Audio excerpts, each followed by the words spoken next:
Hey everybody, we know that water painting has a lot of layers and sometimes not necessary that you have to have a layer on a particular painting because even if you're doing just a wet on wet, then it just goes with one or two maximum layers of watercolor. But sometimes when we have to give it a more detailed look, that's when we have to make sure that we have enough layers on it and the colors that are being used for the layering work, it has to be also in such a way that the base color does not become suddenly active and gets mixed up with the top layer. Like all the layers have to have its presence, and that is what makes it look the detailed work in the way it needs to be presented, and also the way it has to appear in reality, or the natural kind of a look that we artists generally try to go for. So I'm just going to do two small very quick videos, and let's hope it will be of help and it can be used. And it's not that only these are the techniques, it's just that as more and more we practice, we can go on developing on these techniques and methods. So let's see the very easy and very quick method of wet on wet first, and then we'll do another what do you call that, detailed work. All right, let's see that. So here what I have is a very blank sheet of paper, and I'm going to begin by adding water to it first. So I'll just take my big fat brush. I'm using the Brewster brush. These are called mop brushes. Now if you notice, I am not applying water on the entire sheet. I am just applying on the first top half. Okay, and to give it a little bit of effect with the sky kind of thing, I'm just going to go with white first and try to apply in the places where I think I would need white effect. This painting is basically that I'm doing is more from a memory of from one of my recent trips on the highway of Indian roads. Now I am not washing my brush, but with the white on it, I'll just take a little bit of Prussian blue and just with the tip of my brush,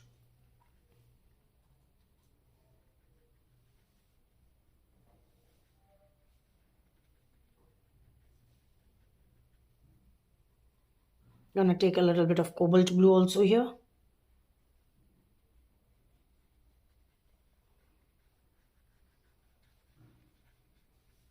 And here, as you can see, that as the color in the brush starts finishing, it becomes lighter and lighter.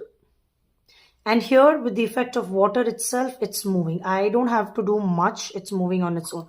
Now I'm going to wash my brush, take another brush, and use a little bit of crimson, kind of watery crimson, and just add in some places, whereas so that crimson and blue, the cobalt and the Prussian blue, can mix with it.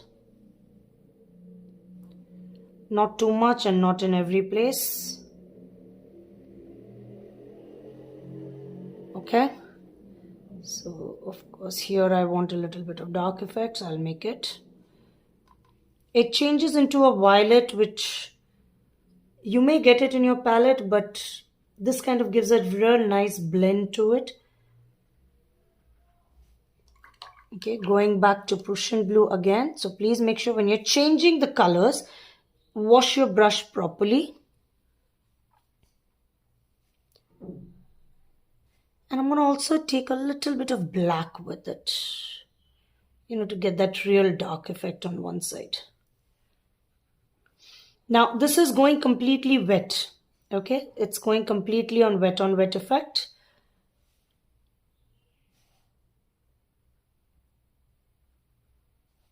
All right. Now till the time this dries, I will move to the ground. So I'm just going to apply water, leaving a slight gap from the top where I had applied water. So my water was applied till here. I'm leaving a slight light area over there. Like not applying water on that place. And I will move to my lemon yellow.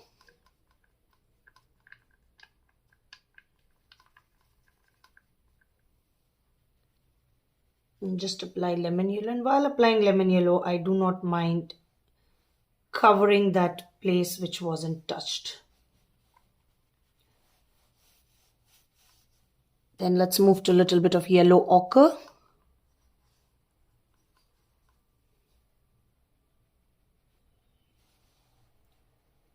See, there's no hard and fast rule that you have to use a fat brush only or a thin brush or a round brush. It is totally up to the artist with which they are comfortable. And also the area that you have to cover. That also kind of plays a very important role, because the area that you have to cover, that is when you realize that, okay, here I can take a little fat brush and cover up the entire area. Okay, now I'm moving to Viridian Green. All right, and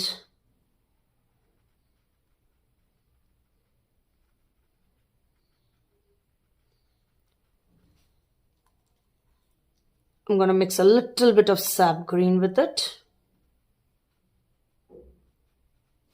and a little black.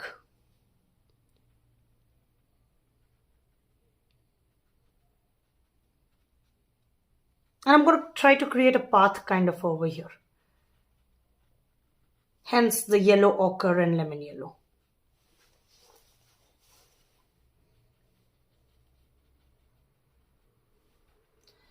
And I'm sure you can understand that there's a lot of water that has been used on my paper, because even now when I'm just dabbing the tip of the brush, you can see that the colors are spreading on its own, right? So that is very important, especially when you're working with a wet on wet technique. Because if you don't have that color flowing on its own, then it becomes like patches. And you don't want that in your wet on wet work.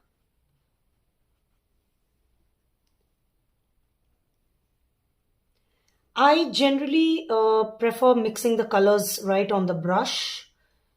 That's kind of my, you can say, the go-to method too. So when I'm using the same colors like greens and all, and I want different shades of green, then I don't generally wash the brush. The moment I see that the color in my brush is getting over, I take the next green.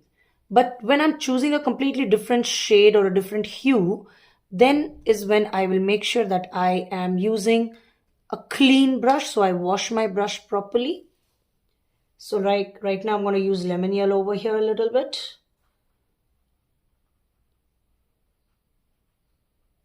And a bit of yellow ochre over here.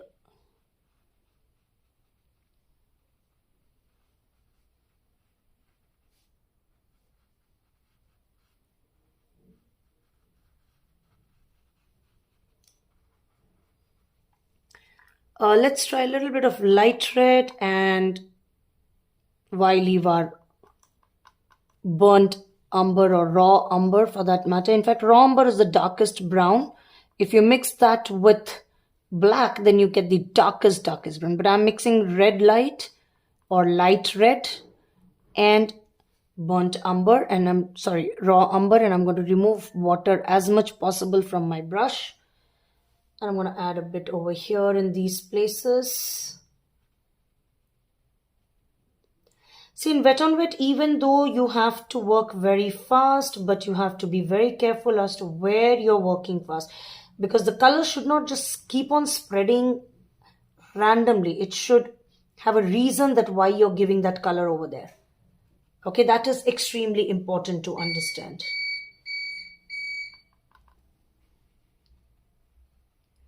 As you can see, mostly in the corners, I'm trying to make it dark. I'll make a bit of dark effect here too.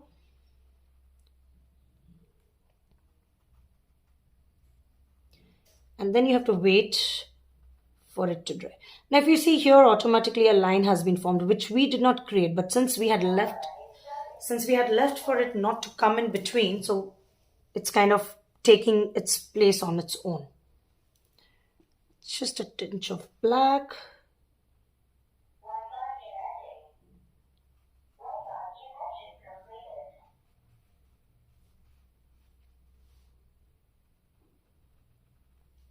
I'm going to wash my brush and take a little thinner brush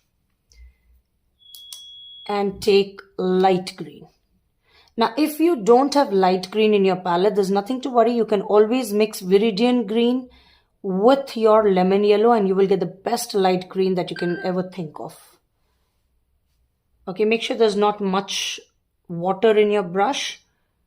Now, if there is too much water in your brush, please make sure that you remove it in this way. Why I am not using too much water in my brush? Because my land has enough water.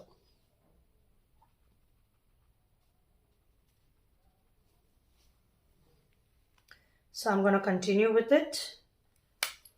And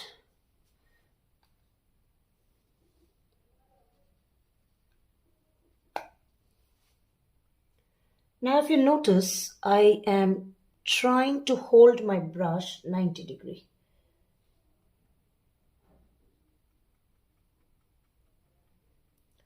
To create that effect. Okay, I'm mixing light green with emerald.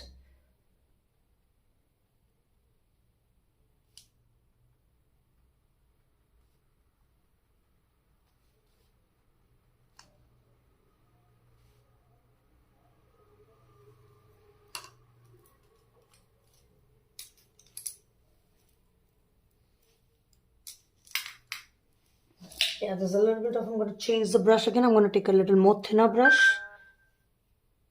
And here it is.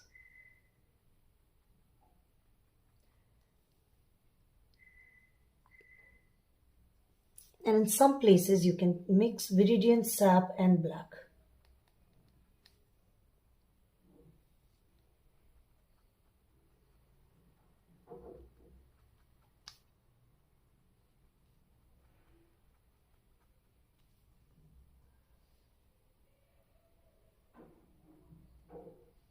See, balancing of the work is extremely important. So that's why I said it just should not be that wherever we want. It has to be like what you see, what you remember, whether you do it from memory or you do it from a photograph. You have to make sure that that particular object or whatever color you're adding, it is needed over there. It is required over there.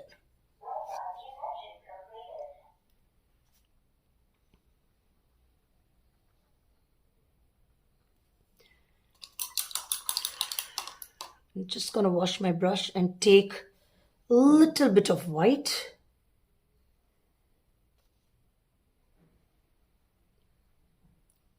Just with the tip of my brush. Just create a little cloud effect, you can say.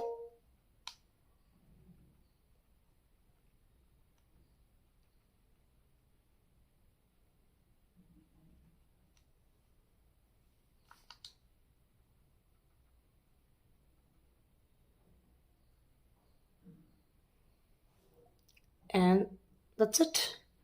I don't think anything else is to be done in this. What you can do is at the end, just tilt it a little bit so that if any color that has moved up can come down.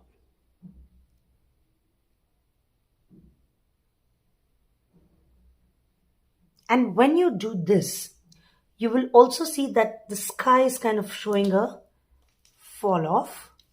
So if you do not want that, just take a little bit of watery Prussian and cobalt together.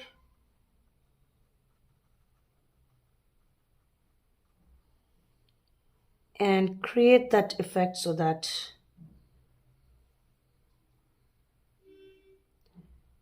it stays where it's supposed to be.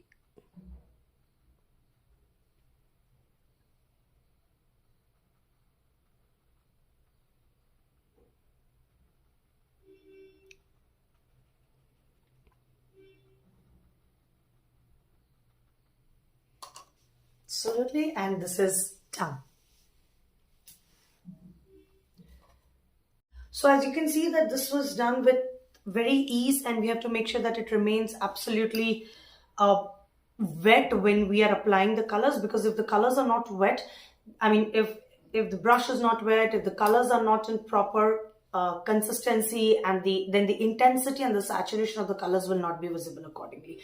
Also, there should be enough water on your paper so that color can move the way we want it to move, and it goes, and it's easy for us to mix and blend not only 2 3 but as many colors that we want and get the result that we want. So once it dries, I will again show you the picture of it. And right now the colors are still spreading because we just applied another layer on the sky, and I'm sure you also saw that the sky was still wet. So this is really important to understand in any wet on wet kind of an effect. So we'll see one more work of it. All right, thank you. Okay, so now we'll do one more in which it's very light colors, and especially when it will dry up, it will become more and more light. So let's see how we can achieve that kind of an effect. Now, as you can see in this, I've pasted one masking tape right in the center also. There's a reason, because I want a proper line, definite line, like, like the line definition, the differences between the sky and the land area. And although I've kept it's appearing as if I've kept my land area small and the sky area more, but actually, let me tell you all, this is right now upside down. Okay, so I'm going to first paint the sky, and here the sky, and then I'm going to turn my paper. Okay, so for that, first thing, application of water. Now in this, if you notice, I am adding water vertically, right? Because I want, and then I go slant because I want my colors to spread in this way. Remember, the way you apply water is the direction in which your color will also spread. So here I go straight, and here I go round. Okay, now I'm going to remove water from my brush and just take a bit of Prussian blue. That's always my favorite color for the sky. And just apply over here.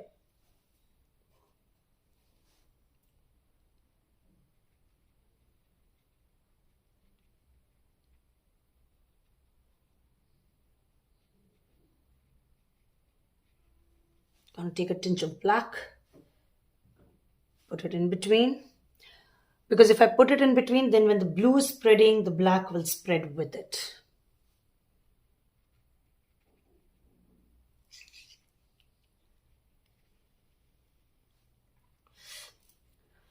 And then blue and black will give a very nice grayish blue effect.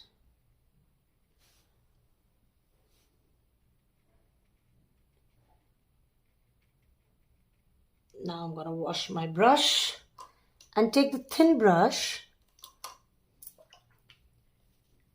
and just spread it here.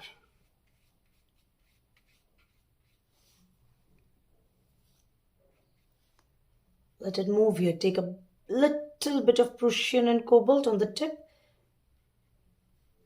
and just let it spread, and just color a bit over here too. Now if you notice here, I'm holding the brush in this way and I'm just touching the bristles as if I'm just kind of doing a smudging, because generally when we use the smudging tools, this is how we kind of work. I'm going to just take a little bit of light red and give a little brownish reddish effect in the sky. And take it from me, right now it's appearing that it is very dark, but once it dries, it will not be this dark. I will also show you once the other one dries, which we finished just before this.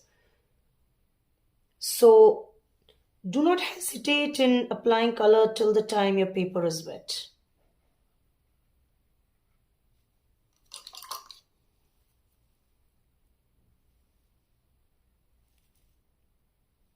Just a bit of light red here. And now I'm going to take another brush with which I will just be bringing my strokes towards the place I want it to move.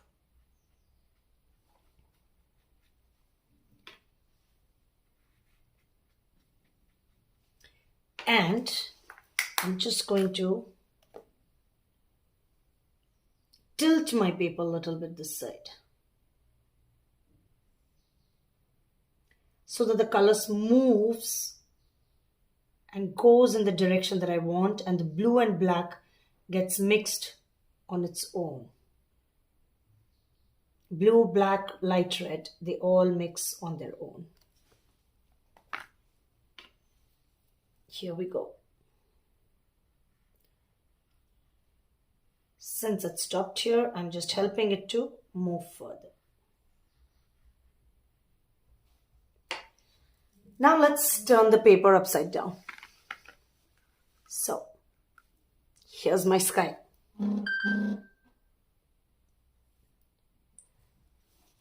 And for the ground, I'm right now going to leave this as it is. I'm not going to touch anywhere near to it. I'm just going to apply, leaving the masking tape. I will not be applying color in the masking tape.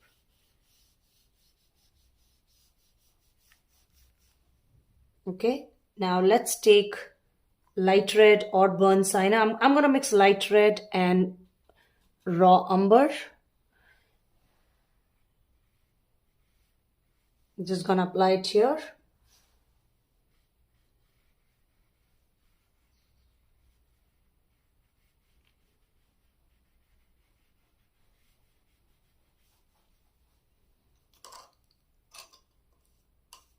Take a little bit of cobalt and Prussian.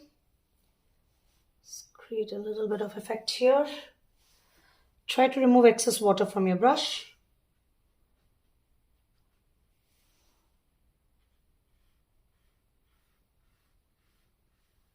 Now I'm sure you would have understood why I left that space. Just create that line kind of an effect in between.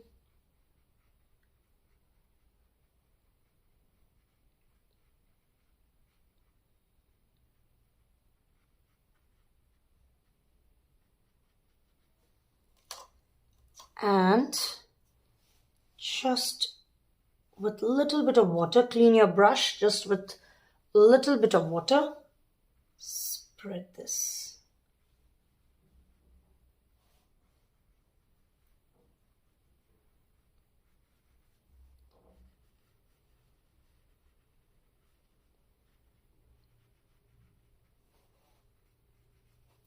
Don't let a line get formed. So just keep on working. And take the color again, the raw umber and light red.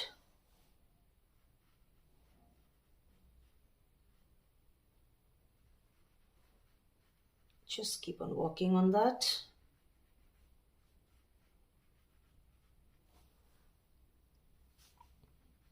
I'll extend it a little bit on this side. The moment you see that color from your brush is moving,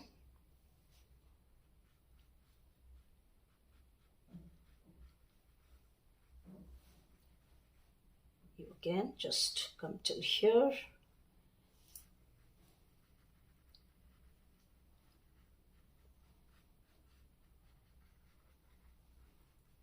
And yeah, that's it. Now we're going to take Prussian blue, remove water from your brush as I showed on your palette itself, so that the color, whatever is there with the water, is not wasted but it remains in the palette.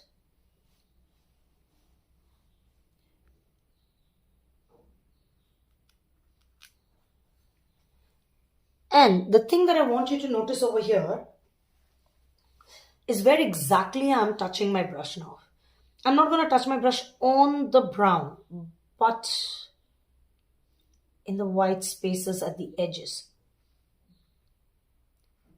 Because of the water presence in our paper and in the brush and in the color, it will automatically get mixed with the brown and it will flow into the brown and it will give us the effect that we want.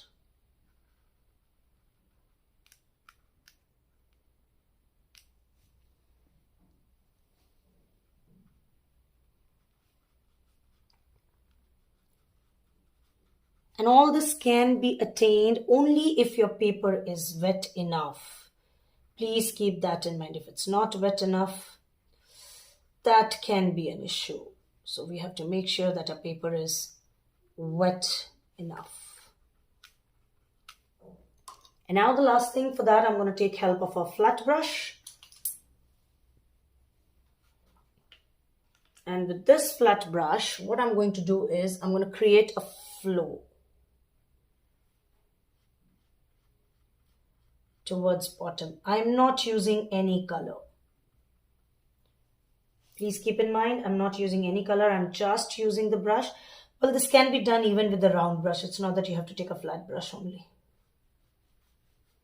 As I said, it all depends on the artist. The brush with which you are comfortable, you work with that. There's no hard and fast rule as such that it has to be a flat brush or it has to be a round brush.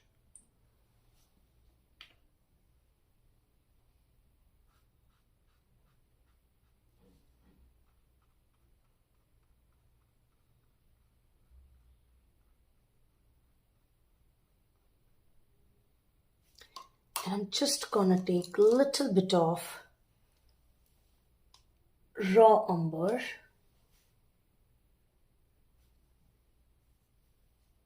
touch it in places, and create the fall.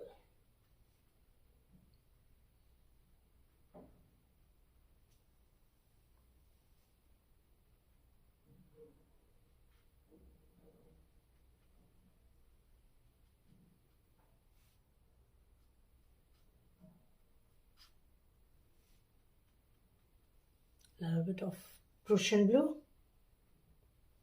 create the fall with it.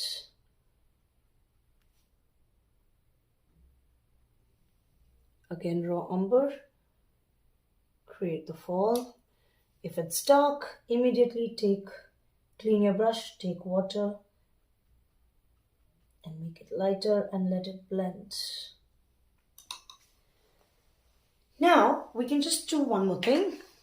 As you can see, there's water getting collected here. So I take another brush and create my sky effect over here a little bit, add color.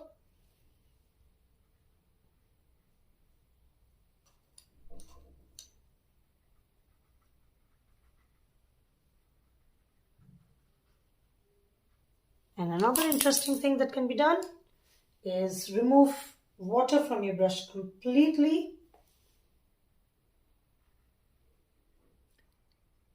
and dab it. Yes, you heard me right. Dab it. Because when you dab, it spreads properly, evenly, without ruining your paper at all. Not even disturbing the color that is already existing on your paper with the effect that we intended to have. We'll leave it as it is. Now let's make a very thin kind of a tree. So for that, raw umber, black. Before that, we have to make sure that we remove this with as ease as possible. Absolute ease is what we are looking for here. Because if we pull it too harsh, the paper may come out. So we have to be absolutely careful. Okay, and now it's time for the tree. So I'll start from here. You have to be very steady in your hand, trust me.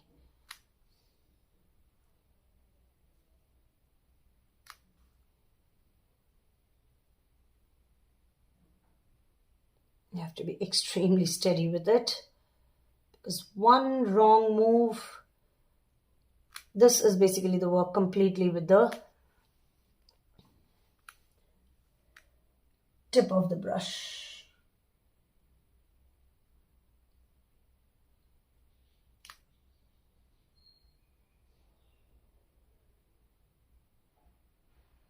Trees getting added just to create a balance in your painting.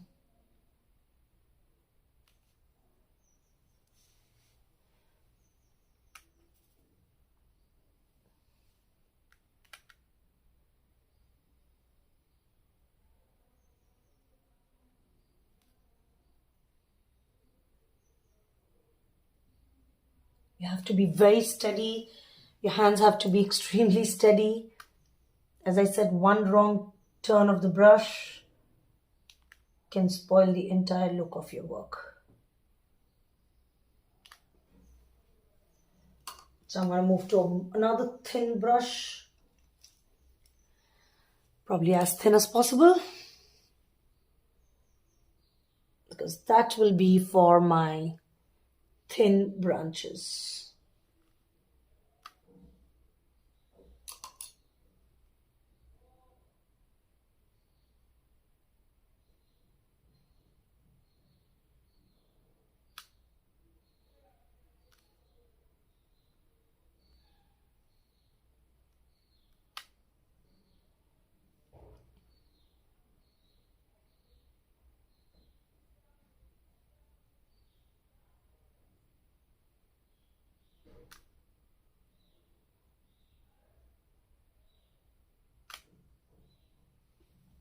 I'm just using raw umber and black and nothing else.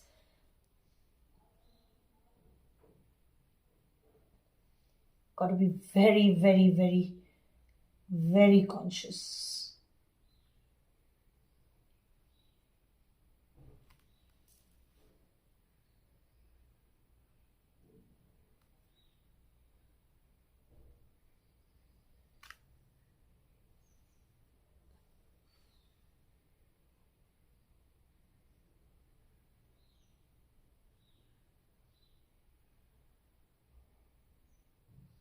They create a needle-like effect, very thin, and it gives the very look effect of a far-off perspective that we generally get to see.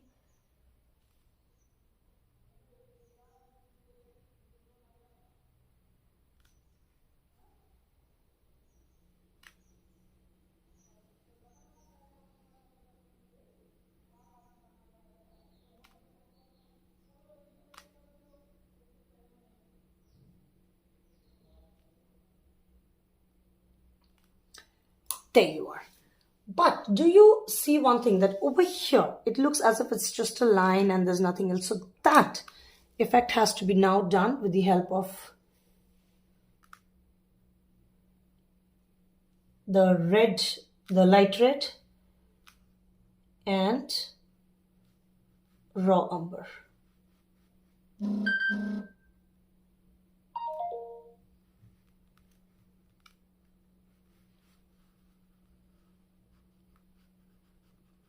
All right, here we go. Just take a little water and blend it with the ground that you already have here.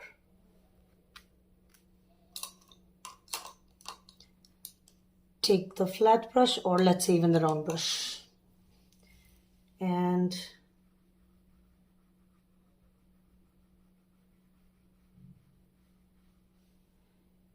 bit of color.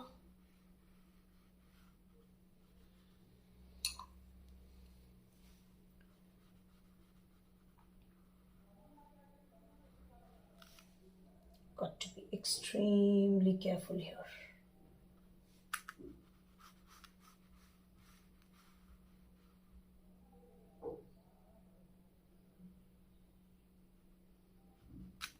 Take a bit of raw umber.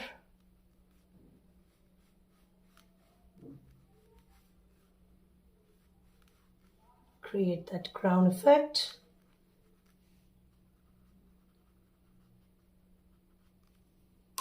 And yeah, I think we are almost done. We're just left with one step, and that is to just create a little bit more demarcations, wherein I'm going to use more of raw umber and black.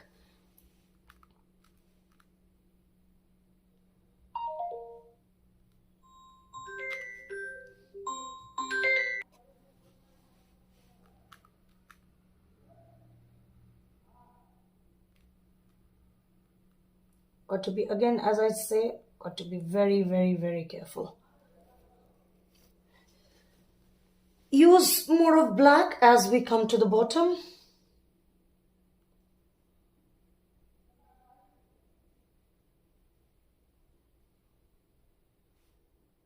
Just gives a line to your creek.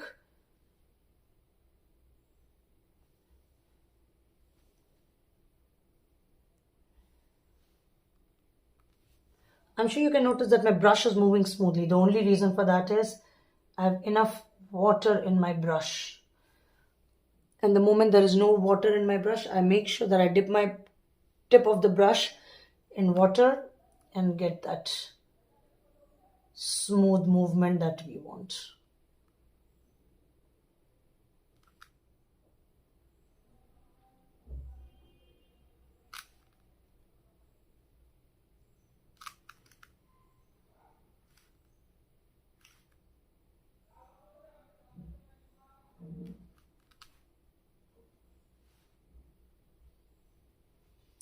Yep, that's it. Kind of done with it.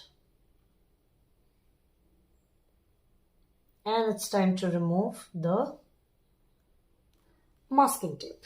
I think we can remove the masking tape from both the paintings. So let me also show you over here.